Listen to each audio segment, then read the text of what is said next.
Christmas came early for NASA this year. The National Reconnaissance Office has donated 2 unused space surveillance telescopes to NASA, each of which is more powerful than the aging Hubble telescope currently decaying in orbit. Universe Today has the details. While the satellites don't have astronomical instruments and are still in a warehouse, they do have 2.4-meter mirrors, just like Hubble, with a wider field of view. Originally designed to look at Earth for surveillance, the 2 telescopes could be turned to look at the heavens instead. A spokeswoman for the NRO declined to reveal the intended purpose of the telescopes, stating simply that the agency has no more use for them.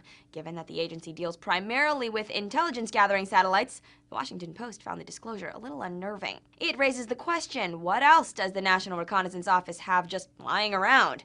If this is what they're able to give away, just imagine what they have up there right now. Initially, NASA regarded the gift as a bit of a white elephant. Then Dr. John Grunsfeld hit on the idea of using the telescopes to observe dark energy.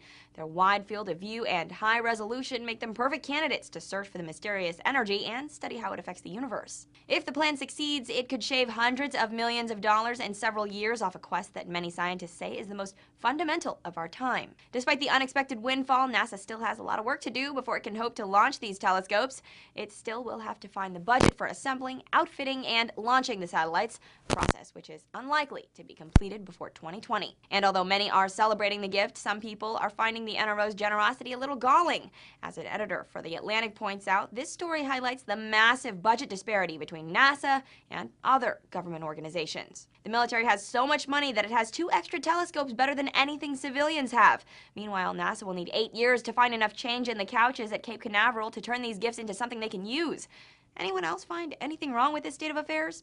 For Newsy, I'm Christina Hortman. Multiple sources, the real story.